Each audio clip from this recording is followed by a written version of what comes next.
I told you, lot, it's a matter of when, not if. Arsenal draw against Brentford. Brentford won. Arsenal won. And yeah, man, successful hate watch. You know what I mean? They could have even won. They could have even won the game. They could have even, bro. Brentford could have won that game easily, bro. Easily. Do you know what I mean? And for me, this is the thing. It felt like I was watching another version of Arsenal.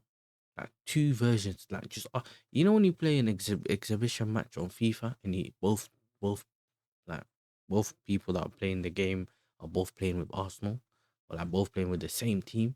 That's what it felt like. The only difference was one had slightly less quality than the other when it comes to that individual quality. When it comes to that individual quality, 'cause this was dark. What we watched today.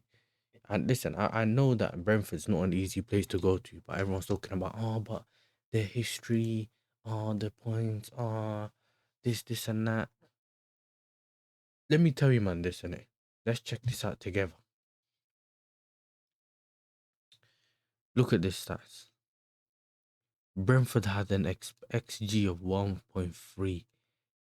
Arsenal had a 0.6, bro. 0.6. Like, they didn't go to win that game, bro. Yeah, 12 shots, 3 big chances. I'm telling you, Igor Thiago went through on goal.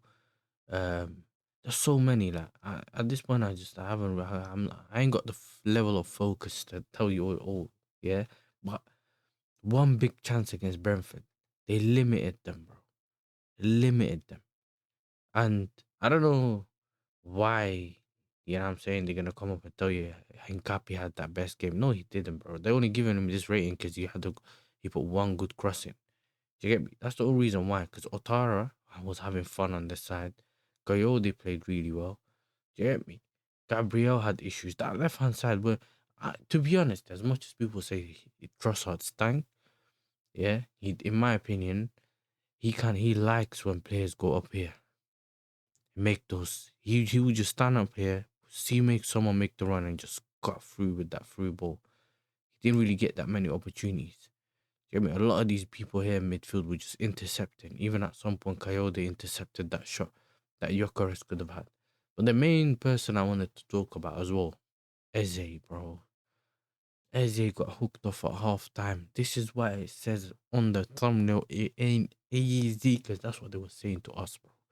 Do you know what I'm saying? Ain't easy. They were trying to use it like some fun thing. So when Mendy struggled again, Mosquera handled himself well. Raya done himself well as well. And I think their high rating are slightly higher just because there was a lot going that way and they kind of dealt with that defensively.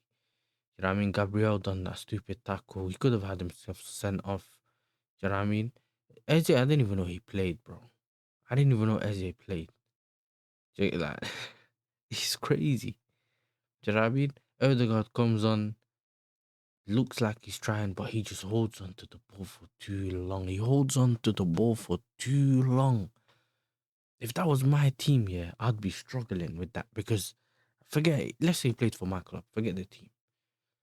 He gets the ball and he just don't want to just move it. He holds on to it and then he moves it. Holds on to it for too long, then he. So that's one of them. He came on, didn't really, should have just kept on Eze, but no difference. Then he got injured because he couldn't clear that. He tried to clear, I think he went to clear something. He missed it. The guy had the free header. Yeah, that's when Lewis Potter scored. He couldn't clear it, injured himself, and he was just limping around the whole game. Saka came on, no difference. Calafiori, Martinelli came on, no difference. I think Martinelli had an opportunity, if I'm not mistaken. Gyökeres, to be fair, he had some good touches. His hold-up play was better than I've seen it before. There were still moments where he was just, I don't know, trying to pass it through, overhitting it. There was a moment he tried to pass it to Madueke. The winger's running, he's passing it behind him. Like, but other than that, few things here and there, he didn't really have anything to do. He was just there for the vibes, bro. Thiago was showing him how to be a striker, bro. You know what I mean? Thiago was showing him how to be a striker. Just when he got to that end final decision making by Thiago was rubbish, bro. And that's what saved Arsenal. One of them 1v1s he had with the defender. If he just passed that through to Otara, could have been a goal. Do you know what I mean? Arsenal got away with it, bro. They could have been 3 points ahead and not four.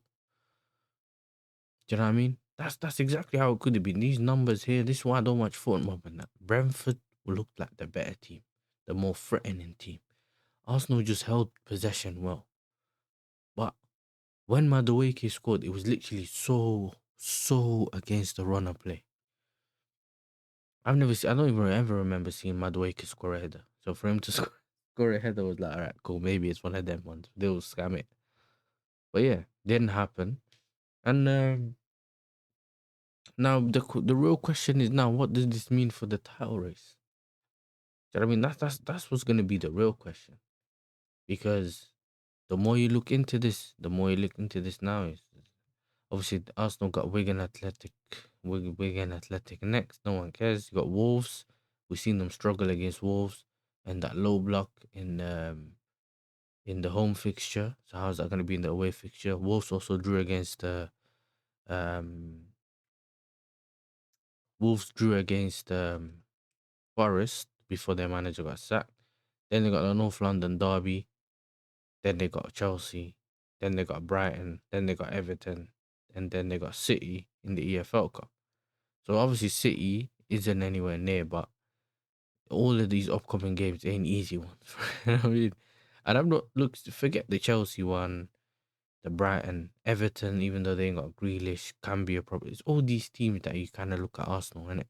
And with the big games, is the manager gonna go for a win, or is he just gonna try to, he'll take a draw and keep it moving, that kind of thing. That's what it is with Arsenal, innit? Um, if you look at Man City's fixtures, they got Salford, Newcastle, who they've beaten on multiple occasions already, like recently, but that was Carabao Cup, whatever. Leeds, um, Forest, West Ham, Palace, and then Arsenal in the EFL Cup. So, look, I just think that the bottling has kind of started, and if you're gonna be my thing, I've always thought that if Arsenal was gonna win this league, that if it actually is gonna happen and we're gonna have to face it and all that kind of stuff, for me, I would have been closer like to that aspect if they were like 12 points ahead.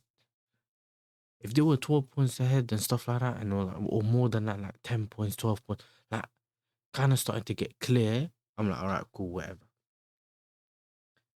But it's like, forget the whole, you lost the game and it's 6 points. Their football is just not convincing, bro. And people keep saying, yeah, but forget the boring. It's not about boring and exciting. How effective is your football in terms of what we see on the pitch? And it's not effective. It's not like their strikers so on fire. So if you cross one ball into him, he'll score. That's all they need. Nah, it was a Gabriel thing. It was a Gabriel thing. That's essentially what it was. And Gabriel didn't do anything. They managed to get the header from the other Danny Madueke, who barely even. I've never ever seen him score headers, and then boom, that's what they found. So look, at the end of the day, obviously they're gonna. You know how Arsenal fans are. 1 point gain, not 2 point dropped, whatever they call it. I've never heard it anything. I've never heard it before yet, except from them, man. And not all of them, by the way, but you get the point. So yeah, man. Arsenal drop points against Brentford. Do you think Arsenal are still gonna win the league? Leave that in the comment section below. Let me know whether you still think they're gonna win the league, whether you change your mind. Any of that information, let me know. And yeah, on to the next. Oh, make sure you're liking and subscribing. Hype the video, like the video, all of that. Share the video. You know what I'm saying? That's all of that. We're out.